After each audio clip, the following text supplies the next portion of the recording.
tarde a todos. É com grande satisfação em participar pela primeira vez do Circuito Urbano 2021. Eu me chamo Diane Lúcia de Souza, sou assistente social, pós-graduada em Serviço Social e Gestão de Políticas Públicas e residente em Saúde Coletiva pela ESP. Estou como moderadora nesse evento e vou apresentar o nosso tema. Será Impactos das Mudanças Climáticas na Saúde Urbana. Teremos como linha temática Cidades Saudáveis. O nosso evento ele será dividido em 3 momentos. O primeiro momento será apresentado por mim, e será a Vigilância Ambiental em Saúde. Eu vou falar um pouquinho da Vigilância Ambiental em Saúde. E o segundo momento será apresentado pela painelista Daniela Nogueira Ramos de Melo, bióloga, especialista em vigilância em saúde e pós-graduada em saúde pública e da família, com ênfase em sanitarismo. Ela irá apresentar mudanças climáticas e saúde urbana. O terceiro momento será apresentada pela painelista Daniela Diniz Novaes, residente em saúde coletiva pela ESP, com o tema Doenças transmitidas por vetores. O nosso evento ele irá abordar como as mudanças climáticas podem ter impactos significativos na saúde da população humana, sobretudo nas áreas urbanas. Os seus efeitos eles podem levar à exposição e condições extremas, como aumento na propagação de doenças transmissíveis disseminadas por vetores, tais como a leishmaniose, esquistossomose, a malária, a febre amarela e a doença de Chagas. Também iremos falar das arboviroses como dengue, zika e chikungunya. Com impacto, como essas doenças, essas arboviroses, têm impactos diretamente na saúde pública e exigindo maiores esforços e controle da vigilância ambiental. Como eu falei, o nosso tema será impactos das mudanças climáticas na saúde urbana, né? E eu vou começar com a definição, o conceito de cidade saudável. Então, para a Organização Mundial de Saúde, o que é uma cidade saudável? É aquela que coloca em prática de modo contínuo a melhoria de seu meio ambiente físico e social, utilizando todos os recursos de sua comunidade. Considera-se saudável uma cidade ou município em que seus dirigentes municipais enfatizam a saúde de seus cidadãos dentro de uma ótica ampliada de qualidade de vida.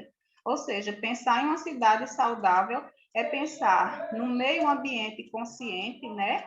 E também pensar na qualidade de vida das pessoas, porque se você vive em uma cidade saudável, com o ambiente cuidado, preservado, provavelmente as pessoas, né, a população dessa cidade viverá saudável. Agora eu trago a saúde como um direito. De acordo com a Constituição Federal Brasileira, o artigo 196 da Constituição, ele estabelece o direito de todos e dever do Estado, garantindo mediante políticas sociais e econômicas que visem a redução do risco de doença e de outros agravos, e ao acesso universal e igualitário às ações e serviços para sua promoção, proteção e recuperação.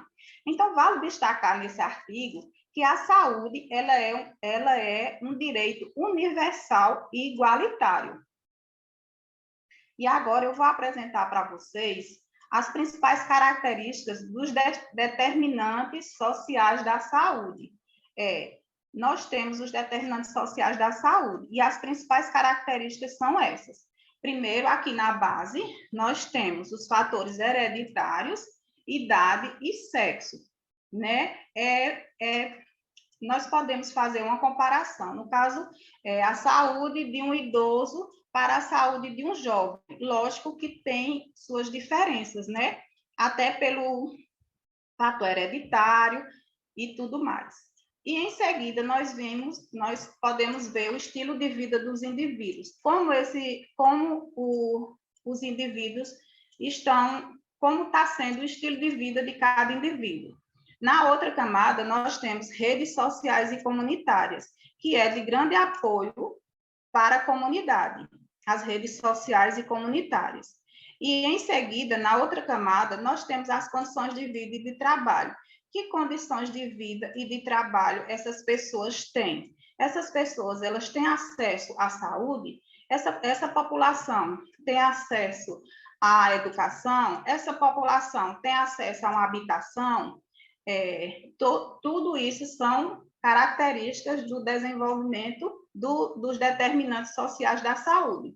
E na última camada, nós temos as condições socioeconômicas, culturais e ambientais gerais. Então, todos esses são as principais características dos determinantes sociais da saúde. Na Lei 8080, de 1990, ela aborda, que é a Lei Orgânica da Saúde, né, a 8080, ela aborda fatores determinantes e condicionantes. Quais são esses fatores determinantes e condicionantes? São a alimentação, a moradia, saneamento básico, meio ambiente, trabalho, renda, educação, transporte, lazer e acesso aos bens e serviços essenciais.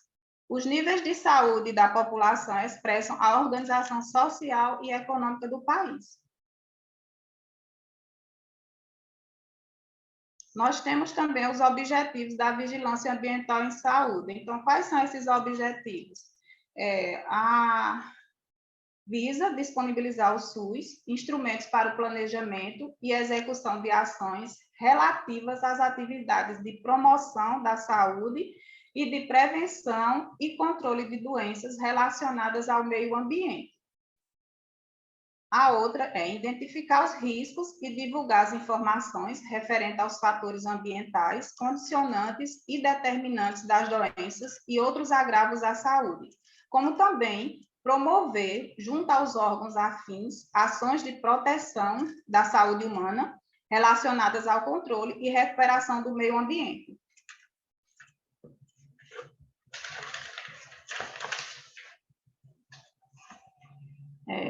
Os instrumentos e métodos que são necessários para o controle da vigilância ambiental. Quais são esses instrumentos e métodos que são necessários para o controle dessa vigilância ambiental? Nós temos a epidemiologia ambiental, que ela determina os fatores de riscos existentes, como os fatores físicos, químicos e outros, né? Os efeitos adversos à saúde relacionados aos fatores de riscos ambientais, como também nós temos a avaliação e gerenciamento de risco, né? Que a avaliação de risco é o principal instrumento de análise na vigilância ambiental, como também o gerenciamento, que é a seleção e implementação de estratégias mais apropriadas para o controle e prevenção de risco. E também temos os indicadores de saúde, que são muito importantes.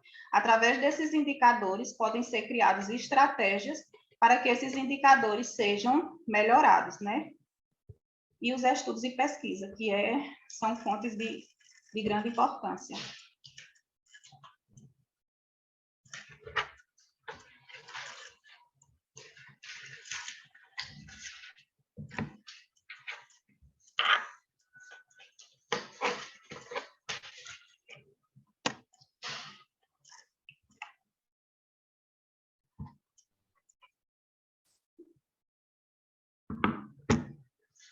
Vou apresentar o segundo momento, que será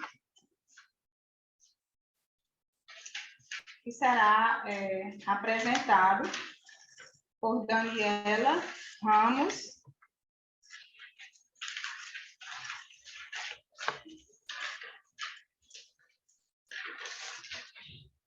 que será apresentado por Daniela Nogueira Ramos de Melo, bióloga, especialista em vigilância em saúde e pós-graduada em saúde pública e da família, com ênfase em sanitarismo.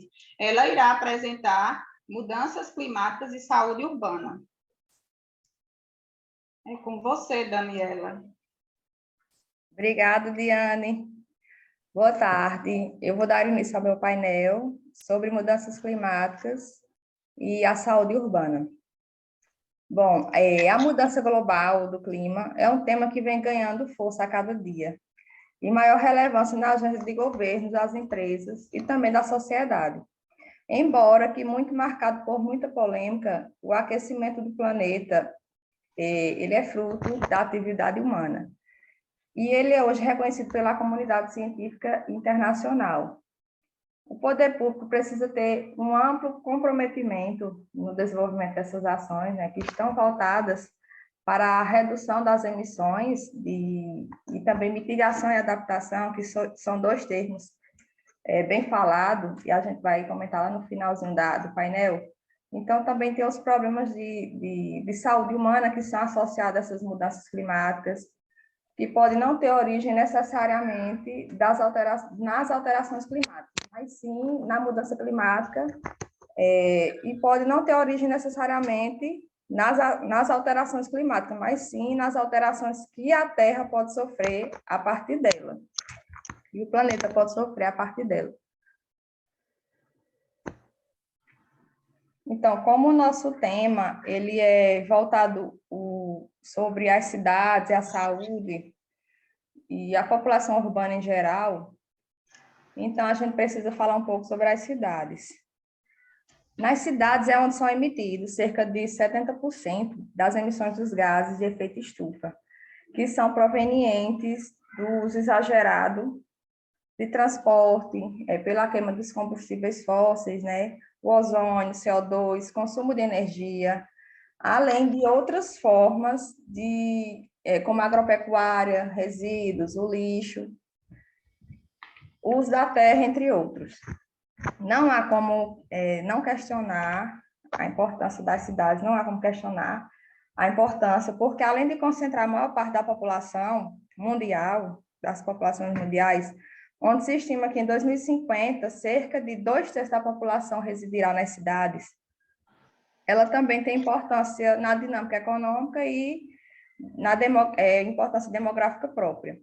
E é importante destacar que as cidades sofrem mais com os efeitos climáticos devido ter na sua composição muito concreto, superfícies escurecidas, também muitas edificações que absorvem mais calor e são relacionados também à atividade antrópica, que é muito presente nas cidades. Também tem a questão da ausência da vegetação, da cobertura vegetal, são poucas áreas verdes, também em relação a corpos de água. Por isso, essa grande diferença em relação ao campo, por exemplo, onde a temperatura é mais amena, é mais favorável. Então, as ilhas de calor, elas são fenômenos climáticos urbanos, onde as maiores temperaturas nas cidades em relação aos seus arredores, né? E elas acontecem pela concentração de materiais que absorvem mais calor. E ainda falando sobre a importância das cidades, é importante falar sobre as cidades costeiras, as cidades brasileiras. Por exemplo, o Rio de Janeiro é uma das cidades costeiras que são mais preparadas para lidar com as mudanças climáticas, e essas cidades costeiras brasileiras, elas são mais vulneráveis às mudanças climáticas, em especial o Recife, Santos e a própria cidade do Rio de Janeiro também. Elas tendem a sofrer mais com eventos como chuvas, tempestades, inundações e a erosão costeira, que causa a destruição e perca territorial desses municípios. Esses dias... Dani, Oi. Licença, coloca a tua apresentação, por favor. Já está, viu? Porque a gente aqui não está aparecendo. Para mim tá. Eu vou seguir. Tá. Pronto. Então, nosso trabalho tem que... A gente tentou trazer aqui os Objetivos de Desenvolvimento Sustentável, né? Que é nosso trabalho contempla principalmente o ODS 3, que é a Boa Saúde e Bem-Estar, e o ODS 13, que é combate às alterações climáticas. No relatório do IPCC, que saiu em agosto, o último que saiu agora esse ano, 2021, que é o painel intergovernamental sobre as mudanças climáticas, ele trouxe algumas considerações bem relevantes e importantes, porque esse relatório ele mostra que o aquecimento de 1,5 a 2 graus será ultrapassado ainda nas próximas décadas, se não houver forte e profunda redução nas emissões de CO2 e outros gases de efeito estufa. E eu trouxe uma frase muito importante de uma ativista da Suécia, que ela é bem jovem, que é Greta Thunberg. Ela falou que a distância entre o que precisamos fazer e o que realmente está sendo feito está aumentando a cada minuto. E ainda estamos acelerando na direção errada.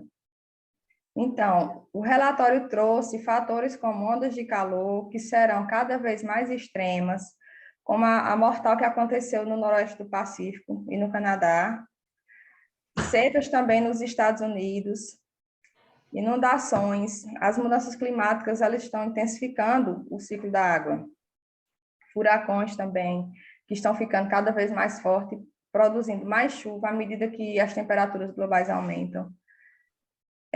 Também tem a questão do aumento no nível do mar, está aumentando em todo o mundo, e está piorando as enchentes, a maré alta e as tempestades. Em 2100, segundo o relatório, as inundações costeiras, que ocorrem uma vez a cada século, ocorrerão pelo menos uma vez por ano, em mais da metade das costas de todo o mundo.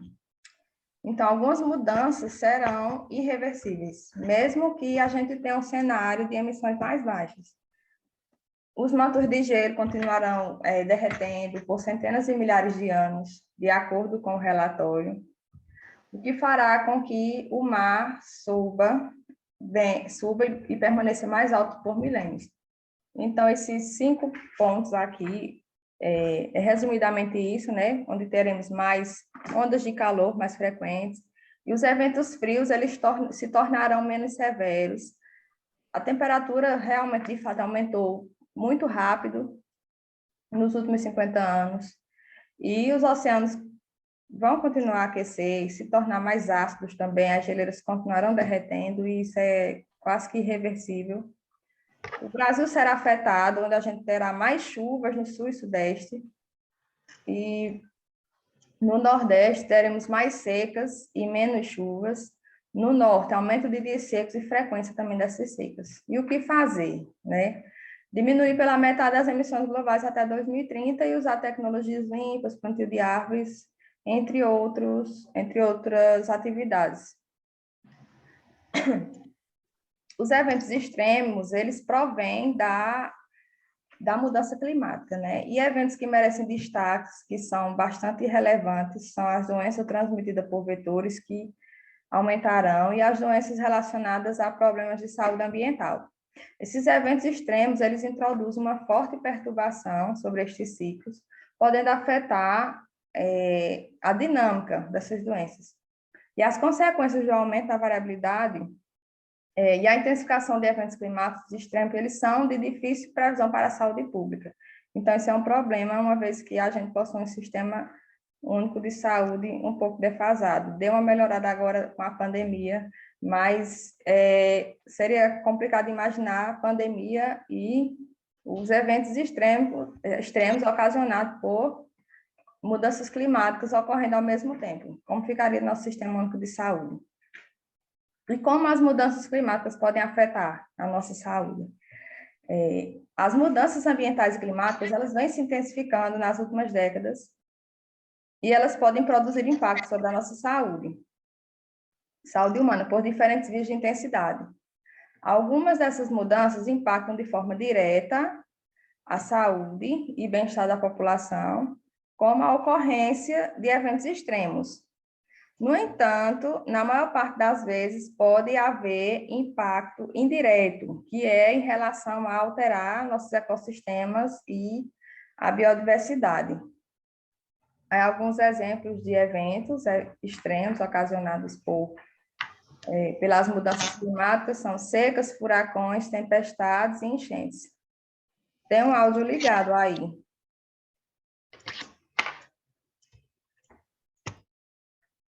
As pandemias, elas serão cada vez mais frequentes se a gente não tiver como diminuir esses efeitos. Elas serão frequentes devido à forma com que nós lidamos com a natureza, interferimos no sistema terrestre. Nos últimos anos, as crises associadas ao Ebola, a SARS, a MERS e a própria Covid são exemplos de inter-relação e a degradação ambiental e o surgimento de epidemias. Então, eventos climáticos, mudança no aquecimento global do planeta tem tudo a ver com as pandemias, porque podem ressurgir algumas doenças. Quando se trata de Covid, a demora nas rações, ela resulta no colapso dos sistemas de saúde devido à incapacidade da rede hospitalar de atender essa alta demanda concentrada que pode ocorrer em um período curto de tempo. Outro problema muito grave que pode ocorrer com as mudanças climáticas são em relação ao derretimento do gelo da Antártida. Aqui, por exemplo, no Tibete, são algumas notícias de bastante relevância, que é sobre realmente as camadas permanentes do gelo que estão derretendo com o aumento das temperaturas, e nesse gelo estão bactérias e vírus que consideramos erradicados ou que ainda os cientistas não conhecem. Não se sabe ainda se esses vírus eles têm potencial pandêmico. O derretimento das geleiras também liberam gases tóxicos, vírus e bactérias causadores de doenças antigas, e essas mudanças climáticas podem desencadear um ciclo vicioso de liberação de gases tóxicos e novos vírus e bactérias ser inclusive motivação de novas pandemias ao redor do mundo. Isso ainda está sendo estudado. E o que a pandemia de Covid e as mudanças climáticas têm a ver e o que elas podem trazer de reflexão para o mundo, né? A lição de que tiramos da pandemia é fundamental para enfrentarmos as consequências das mudanças climáticas. Os estados com poucos recursos para se adaptar às mudanças climáticas ou para reduzir de forma segura as medidas de isolamento contra a pandemia acabam por deixar uma parcela da população em situação de vulnerabilidade. Também quem mais sofre no caso da Covid-19 ou das mudanças climáticas são aquelas populações mais vulneráveis e as populações mais marginalizadas. Da mesma forma que agentes epidêmicos não respeitam as fronteiras nacionais, exigindo que todos atuem com esforço para enfrentar a pandemia, também as mudanças climáticas possuem causas e efeitos que vão além da soberania nacional e ela demanda ação multilateral, ou seja, poder público, sociedade civil, as empresas, e a baixa capacidade de reação inicial e baixo interesse em compor esforços multilaterais de reação internacional, no caso, o termo aí chamado de negacionismo climático, né? Ainda tem alguns países, principalmente os mais poluidores, que ainda fazem fazem realmente o contrário do que deveria ser feito, né? Negando que esses eventos estão ocorrendo e realmente se os países maiores estão poluindo, os que são menores e que não poluem tanto tenderão a sofrer as consequências por conta desses países.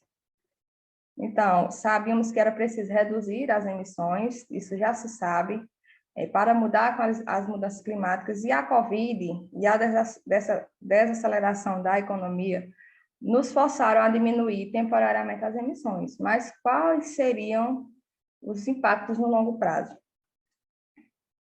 Então, de doenças relacionadas ao clima, a gente pode dividir em três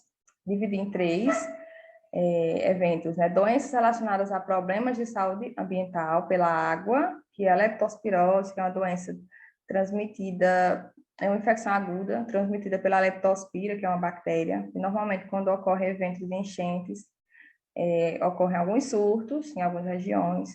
As doenças diarreicas agudas também, hepatite a esquistossomose, e de doença relacionada à poluição atmosférica, à poluição do ar, por conta de material particulado, de queimadas, da fumaça. Então, temos as infecções respiratórias agudas, a influenza, a gripe, que é totalmente relacionada a essas questões climáticas, a asma também, doença pulmonar obstrutiva crônica, e de doenças cardiovasculares associadas às mudanças climáticas. Eu cito a hipertensão arterial infarto agudo do miocárdio e acidente vascular cerebral. Os variados riscos para a saúde associados aos impactos das mudanças climáticas estão elencados aqui. Então, de eventos climáticos, aliás, tipos de exposição, nós temos eventos climáticos, temperaturas extremas, queda da qualidade da água, queda na qualidade do ar, segurança alimentar, eventos climáticos de início lento e doenças transmitidas por vetores, que será o próximo painel. Então, a exposição dos eventos climáticos extremos é que ele vai trazer deslizamentos, incêndios, inundações, tempestades, que ocasionam ferimentos, problemas de saúde mental, uma vez que algumas pessoas têm que sair de suas casas ou perto de seus parentes durante algum evento catastrófico, danos à infraestrutura no serviço de saúde, sobrecarga no sistema de saúde. Em relação a temperaturas extremas, a gente tem dias de calor extremo, ondas de calor, doenças cardiovasculares, idosos e pessoas com condições pré-existentes são mais vulneráveis, e também queda na produtividade das pessoas que trabalham em ambiente aberto, pessoas que trabalham na construção civil debaixo de sol forte, queda na qualidade da água, que traz o quê? Contaminação das fontes de água, doenças transmitidas pela água, como a cólera, a leptospirose, a desidratação, maior carga física para mulheres em busca de conseguir água, queda na qualidade do ar, impacta no aumento dos poluentes atmosféricos, agravando as alergias, as condições respiratórias, as doenças cardiovasculares, e os idosos são as pessoas mais vulneráveis, principalmente aqueles que possuem doenças persistentes, assim como também quando ocorre em relação às ondas de calor e aumento da temperatura. Também teremos impacto na segurança alimentar, porque a mudança na sazonalidade das chuvas, ela causa efeito negativo na agricultura. E isso causa doenças transmitidas por os alimentos, a subnutrição, a queda na produção e o valor nutricional dos alimentos. E eventos climáticos de início lento, a gente tem a seca, né, que vai... Na seca acontece a salinização, o recuo das geleiras, também tem o problema de desertificação e aumento do mar, isso tudo são eventos climáticos de início lento. E os efeitos são na saúde física e mental, aumento da insegurança hídrica e alimentar, migrações forçadas e pobreza. Doença transmitida por vetores, a gente tem variação no ambiente de patógeno, surgimento em novas áreas, será detalhado no próximo painel, mais casos de malária e dengue, epidemias e pandemias, sobrecarga do sistema de saúde e sofrimento e debilitação significativa nas populações. Então, sobre mitigação, que é um termo bem presente quando a gente fala de mudança climática, aquecimento global, a mitigação ela vai se referir à redução das emissões dos gases de efeito estufa para evitar ou reduzir a incidência da mudança no clima, né? Uma das alternativas existentes para limitar o aquecimento global são essas medidas mitigatórias, que, de acordo com o painel intergovernamental, IPCC, se refere às intervenções humanas, né, que visam justamente reduzir a emissão desses gases. Os setores envolvidos que podem atuar na redução das emissões de gases de efeito estufa nas cidades são o poder público, as empresas e a sociedade em geral. E as cidades, elas figuram simultaneamente como grandes agentes das mudanças climáticas e locais onde os impactos do clima podem ser catastróficos. Como as cidades estão agindo quando a gente fala de mitigação? Aí eu trouxe um exemplo aqui do Rio de Janeiro, ciente da importância do papel das cidades na redução das emissões de gases do efeito estufa, vários municípios criaram planos de mudanças climáticas e, em alguns casos, definiram metas de redução de emissão de gases. A cidade do Rio de Janeiro estabeleceu metas de redução de emissões de gases de efeito estufa para os próximos anos, em relação às emissões registradas pelo inventário de emissões de gases do efeito estufa. Então, a partir desses dados, eles perceberam que 30% das emissões da cidade do Rio de Janeiro estão essas emissões estão associadas ao setor de transporte. Então, o que fazer? Melhorar a mobilidade urbana seria uma possível ação que iria reduzir as emissões de gases de efeito estufa, uma vez que promoverá a diminuição de dependência do transporte individual. Outros exemplos de mitigação podem ser melhorar a eficiência energética e apostar nas energias renováveis, né, contra os combustíveis fósseis. Promover também o transporte público e mobilidade sustentável, com mais trajetos e usos de bicicleta, ou seja, a cidade precisa investir em ciclovias e mais viagens de trens e carro compartilhado. Promover a indústria, a agricultura, a pesca e a pecuária, a sustentabilidade alimentar, consumo responsável, a regra dos 3 R's, né? Reduzir, reutilizar e reciclar. Taxar o uso de combustíveis fósseis dos mercados de CO2. E a adaptação, ela pode ser entendida como uma série de respostas aos impactos atuais e potenciais da mudança do clima, com o objetivo de minimizar possíveis danos e aproveitar as oportunidades potenciais, né? Ou seja, construir edificações e infraestruturas mais seguras, mais sustentáveis, reflorestar, restaurar os ecossistemas danificados, diversificar os cultivos para que se adaptem melhor a climas mais mutáveis e também fazer pesquisa, desenvolver soluções inovadoras para que haja a prevenção e gestão de catástrofes naturais, além de desenvolver protocolos de atuação no caso de situações de emergência climática. Pronto, eu fico por aqui. E vamos para o próximo painel.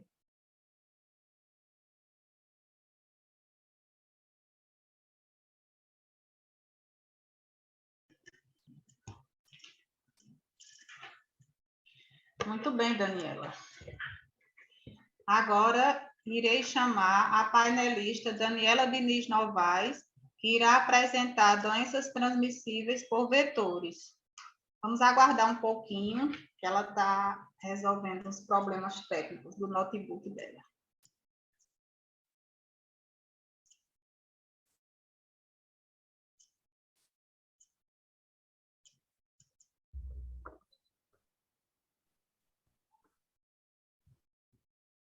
Boa tarde a todos. Meu painel será sobre mudanças climáticas e doenças transmitidas por vetores. Como Diane já falou, sou fisioterapeuta e atualmente estou cursando residência no programa em saúde coletiva com ênfase em gestão de redes de saúde pela Escola de Saúde Pública de Pernambuco.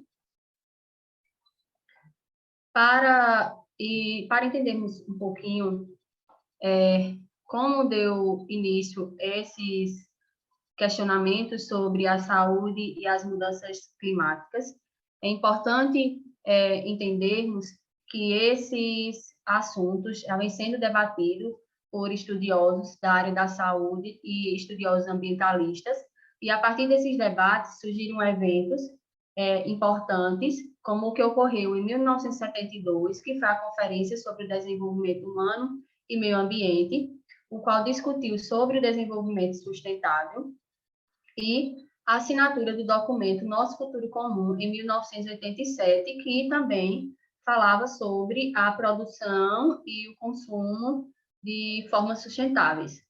E só foi somente a partir de 1990 que os cientistas passaram a acreditar que as mudanças climáticas elas impactavam na saúde humana. E, com isso, em 1990, foi publicado, o primeiro informe científico relacionado às mudanças climáticas de saúde pela Organização Mundial da Saúde. E, em 1995, foi realizada uma conferência em Washington, no qual a Organização Pan-Americana de Saúde ela pôs em debate a saúde humana e o meio ambiente. Diante disto, observa-se que o meio ambiente vai gerar impactos diretos e indiretos na saúde humana. Quando eu falo de forma direta, eu me refiro aos fenômenos como as enchentes, as secas, ondas de calor e os furacões, e de forma indireta, que são os eventos que promovem as alterações geoquímicas e alterações no ecossistema, que vão influenciar na ocorrência de doenças transmissíveis e não transmissíveis, como é o caso das doenças transmitidas por vetores, também denominada de doenças vetoriais. As doenças vetoriais, as doenças vetoriais são aquelas ocasionadas por vetores, que são organismos que se hospedam em outros seres. Esses seres variam de diferentes formas, e de espécies, podem ser roedores, pombos, cães, e que esses vetores, eles podem ser também vírus, bactérias, protozoários, que são capazes de causar essas doenças infecciosas entre os seres humanos ou de animais para humanos. As doenças vetoriais, elas também são denominadas de doenças negligenciadas, visto que a maioria dos casos, ela vai acometer aquelas pessoas que vivem em uma vulnerabilidade social, e também é muito vista em regiões pobres. A Organização Mundial da Saúde, ela estimou em 2020 que mais de 17% das doenças infecciosas, elas são transmitidas por vetores. E ainda estima que em 2050, ou seja, até a metade de 2050, até 2050, metade da população mundial ela vai estar exposta às doenças provocadas por vetores. Essas doenças provocadas por vetores, as mais comuns e as que são mais impactadas pelas mudanças climáticas são as arboviroses, como a dengue, zika e chikungunya. Temos também a febre amarela, malária, esquistossomose, leishmaniose e doença de Chagas. Essas doenças que eu listei, elas também são as mais comuns no nosso país. E, tendo em vista isso, eu vou abordar um pouquinho de cada uma e vamos passar a entender como essas mudanças climáticas, elas influenciam na sua incidência. As variáveis climáticas, como temperatura, sazonalidade, precipitação e umidade, elas atuam como forma de potencializar essas incidências. Mas de que forma isso ocorre?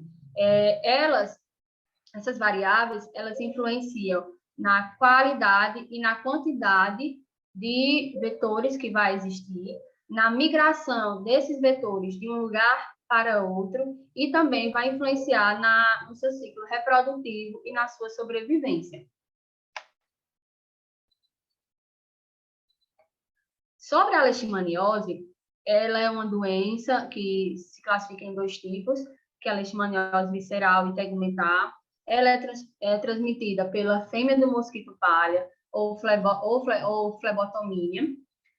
De acordo com o Sinan, estima-se que há 3.000 a 3.500 casos novos por ano no país, e elas são mais abundantes em estações do ano mais quente. Ou seja, a leishmaniose, ela é uma doença que é modulada pela variação climática, e ela foi vista que ela está sendo muito mais comum também em regiões quentes, visto que a temperatura mais alta ela auxilia com que esse vetor ele vá de uma região que é considerada como mais fria para regiões mais quentes, por sua influência na atividade locomotora. E por também ver que a leishmaniose, o mosquito que transmissor da leishmaniose, ele é mais comum em áreas mais quentes. Como, por exemplo, os estudos estão apontando que está vindo a migração dos mosquitos para a Amazônia Oriental. Outra doença que é bem impactada pelas mudanças climáticas é a febre amarela, que ela é ocasionada por um arbovírus do gênero Flavivírus. Existem 2 tipos da febre amarela, que é a febre amarela, que é a silvestre e a urbana. O hospedeiro principal dela, da silvestre, são os primatas não humanos. E também, o que se observa é que as altas temperaturas estão promovendo uma diminuição do ciclo reprodutor dos vetores da febre amarela. E, com isso, com a diminuição desse ciclo reprodutor, eles conseguem se reproduzir de uma forma mais rápida. Consequentemente, vai haver um maior número de vetores da febre amarela. Como os estudos apontam, que as variáveis climáticas elas contribuem em cerca de 60% para a ocorrência da febre amarela no sul do Brasil. Ou seja, ele também está conseguindo, como ele se adapta muito rápido também às temperaturas, e são mais comuns em regiões quentes, e por essa mudança climática que está ocorrendo na região sul, eles estão migrando de uma região para outra. Outra questão que também estamos observando nas mudanças climáticas e essa influência na febre amarela é que o vetor, que é muito comum na região silvestre, está sendo encontrado também na região urbana, tendo em vista mais pela questão do desmatamento que é praticado pelo homem. Outra coisa importante que é bom falarmos e que é muito debatida é a questão do hospedeiro primata não humano, que muitas pessoas veem o macaco como sendo o inimigo, né, dos indivíduos, né, mas a gente também tem que ter em vista que ele é considerado um ser sentinela, pois quando ocorre a morte desse animal, possivelmente vai servir de alerta, ou seja, para a ocorrência dessa doença no ser humano. A malária, ela é uma doença causada por um protozoário do gênero Plasmodium. De acordo com a Organização Mundial da Saúde, há cerca de 219 milhões de novos casos e 435 mil mortes em todo o mundo por ano. E também os fatores que influenciam na sua incidência atualmente, maior incidência nas regiões são alterações de temperatura e no regime de chuvas. Por que isso ocorre?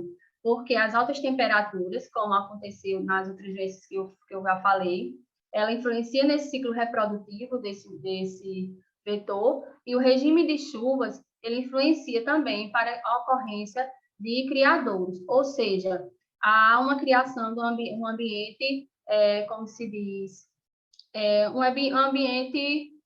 ótimo ambiente para que esse vetor ele se instale, né? E com isso também, com o aquecimento global, os estudos estão apontando que está um aumento da sua incidência em regiões mais frias, ou seja, como eu falei lá no início, ele está migrando de uma região para outra em busca de melhores condições de sobrevivência também. A dengue, que é uma das principais doenças encontradas no Brasil, que é uma das arboviroses. Em 2020, o Brasil registrou quase 1 milhão de casos de doenças e 528 pessoas mortas por ano por conta da dengue. Ela é causada por um vírus transmitido pelo mosquito Aedes aegypti, o mosquito da dengue. Ela é a principal doença reemergente dos países tropicais e subtropicais. E as mudanças climáticas, elas estão favorecendo a sua incidência, ao passo que as variações da precipitação, da temperatura e rápida urbanização não planejada estão influenciando para que haja mais criadouros, no caso, a maior ocorrência de chuvas está favorecendo essa criação, e também as altas temperaturas propiciam com que também tenha um ambiente adequado para a sua reprodução.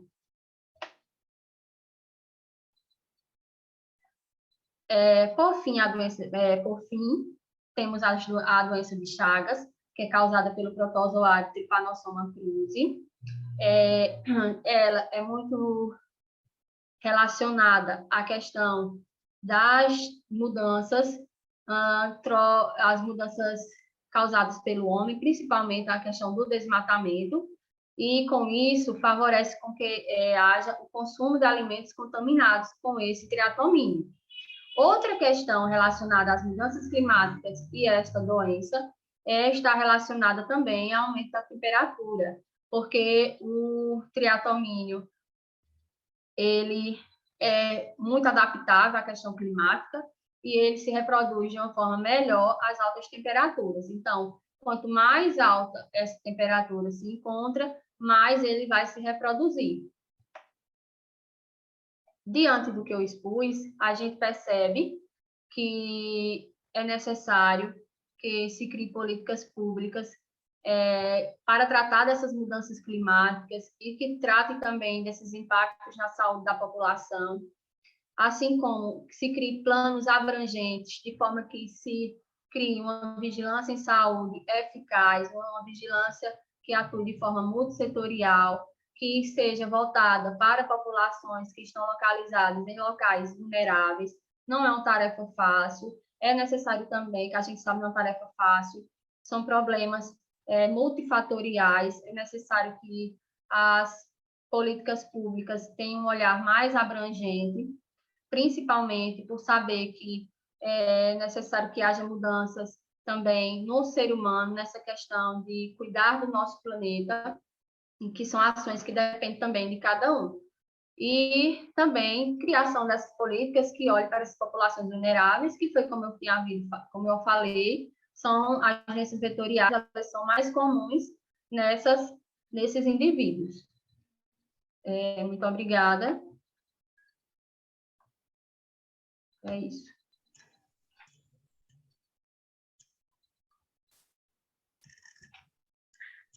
Muito bem, Daniela Diniz.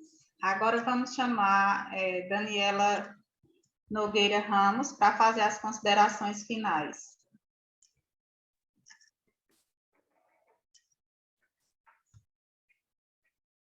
Bom, por muito tempo, o estilo de vida das cidades causou para a gente piores condições de saúde e como maior risco e exposição a doenças transmitidas, tanto pelos vetores como doenças infecciosas, né? Além de outras doenças, como diabetes. Citando as doenças infecciosas, tem a tuberculose, tem a cólera, a diarreia também. Então, essa densidade populacional que a gente vive nas cidades, ela favorece a emergência de epidemias e de pandemias, né, que foi o que a gente viu agora nos últimos tempos. E viver nas cidades representa uma desvantagem, se a gente comparar com quem vive no campo, né? Pela própria questão de muitas edificações, muito concreto, poucas áreas verdes. E então, atualmente, as cidades elas começam a se estruturar já visando a promoção da saúde pública. Não são todas, mas a grande parte das cidades hoje elas já começam a se preocupar com isso. E principalmente a partir de adoção de medidas sanitárias. Então, o que a gente pode pensar e refletir através disso aqui é como que as populações das cidades elas se enxergarão diante, como elas se enxergaram diante da pandemia de Covid-19. A gente realmente observou nossos ambientes, nossas cidades, se ela oferece, em termos de saúde, se ela oferece bem-estar, lazer, se ela favorece nosso próprio bem-estar físico, psicológico, mental. As cidades brasileiras, elas possuem essas áreas. Elas possuem áreas verdes, mobilidade urbana adequada, né? Por exemplo, ciclovias, possuem parques e áreas de conservação. Então, o serviço de saúde adequado e preparado para enfrentar um evento extremo, essas cidades, elas possuem essa necessidade, essa capacidade de atender, em termos de saúde, um evento extremo que possa ocorrer naquela cidade. Então, os gestores das empresas e a sociedade civil, ela precisa estar preocupada com isso, para que nos próximos anos, se nós tivermos que enfrentar essas mudanças climáticas, a gente esteja preparado, de fato, para esses eventos aí de saúde, que a população não sofra tanto, nem psicologicamente, nem fisicamente, não sofra algum tipo também de desigualdade social, porque tende a sofrer aquelas populações vulneráveis e mais carentes. E eu encerro com essa fala. Então, agradeço também a vocês, as participantes, a Diane e a Daniela Diniz, pela parceria nesse evento. Agradeço aos que estão assistindo e agradeço aos organizadores do Circuito Urbano 2021. Se vocês quiserem falar alguma coisa também.